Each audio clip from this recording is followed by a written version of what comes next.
അല്പം മുമ്പ് നമ്മൾ മേയർ സ്ഥാനാർത്ഥിയായി പരിഗണിച്ചിരുന്ന ആർ ശ്രീലേഖയോട് സംസാരിക്കാൻ ശ്രമിച്ചിരുന്നു. അപ്പോൾ നോ കമൻസ് എന്നുള്ളതാണ് പറയുന്നത്. എന്തെങ്കിലും തരത്തിലുള്ള ഒരു അതൃപ്തി ഉണ്ടോ, അതോ എല്ലാവരെയും ഒന്നിച്ച് അവസാന നിമിഷം മുന്നോട്ട് കൊണ്ടുപോകാൻ കഴിയുന്നുണ്ടോ? ആർക്ക് അതൃപ്തി? ആർ ശ്രീലേഖയോട് സംസാരിക്കാൻ ശ്രമിച്ചപ്പോഴേ ഈ വിഷയങ്ങളിലൊന്നും എനിക്ക് സംസാരിക്കാൻ താല്പര്യമില്ല, നോ കമൻസ് എന്നുള്ളതാണ് അവർ പറയുന്നത്. അതിൽ ഞാൻ എന്താ പറയണ്ടത്? നിലവിലെന്തായാലും ചോദ്യം എന്താണെന്നുള്ളതാണ്. അല്ല, നിലവിൽ നിങ്ങൾക്ക് ഇടയിലൊന്നും ഒരു തരത്തിലുള്ള പ്രശ്നങ്ങളുമില്ല എന്നുള്ളത് തന്നെയാണോ? ആരുടെ ഇടയിൽ? ആർ ശ്രീലേഖയോട് ചോദിക്കുമ്പോൾ പ്രതികരിക്കുന്നില്ല. തൊട്ട് ഇപ്പറയിരുന്ന എം ആർ ഗോവൻ അടക്കമുള്ള മുഴുവൻ ആളുകളും പ്രതികരിച്ചു. പക്ഷേ ആർ ശ്രീലേഖ ഒരു പ്രതികരണത്തിന് തയ്യാറായില്ല. അതുകൊണ്ട് ചോദിച്ചാണ്. പല കാരണങ്ങളുണ്ടാവുമല്ലോ, നമുക്കറിയില്ലല്ലോ. അത് അവരോട് തന്നെയല്ലേ ചോദിക്കേണ്ടത്. എന്തായാലും കാത്തിരുന്ന് കിട്ടിയ ഒരു കോർപ്പറേഷനാണ്. എന്താണ് തിരുവനന്തപുരത്ത് ജനങ്ങൾ BJP-യിൽ നിന്നും അല്ലെങ്കിൽ NDA-യിൽ നിന്നും പ്രതീക്ഷിക്കേണ്ടത്?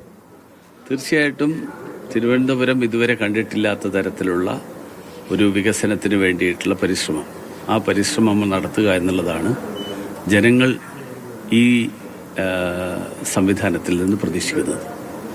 അത് നടത്താനുള്ള ശേഷി ഈ നേതൃത്വത്തിനുണ്ടാകും.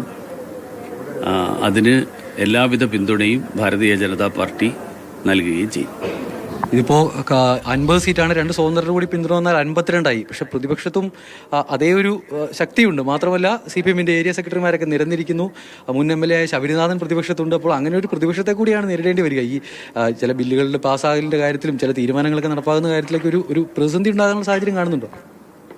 ബില്ലുകളൊന്നുമില്ലല്ലോ നിയമസഭയിൽ. ഇത് നിയമനിർമ്മാണ സഭയല്ല. തീരുമാനങ്ങൾ നടപ്പാക്കപ്പെടുമ്പോൾ പ്രതിപക്ഷം ഇല്ലല്ലോ. അതെ, കോർപ്പറേഷൻ്റെ ഒന്നാമത്തെ കാര്യം ഭരണപക്ഷം പ്രതിപക്ഷമില്ല. രണ്ടാമത്തത് ജനാധിപത്യത്തിൻ്റെ ഏറ്റവും വലിയ ശക്തി എന്ന് പറയുന്നത് ശക്തമായിട്ടുള്ള പ്രതിപക്ഷം എന്നുള്ളതാണ്. അതാണ് ജനാധിപത്യത്തിൻ്റെ വിജയം. അതുകൊണ്ട് അങ്ങനെ ഒരു പ്രതിപക്ഷമായിട്ട് അവർ പ്രവർത്തിക്കുന്നത് ഭരണം നന്നാവാൻ സഹായിക്കും.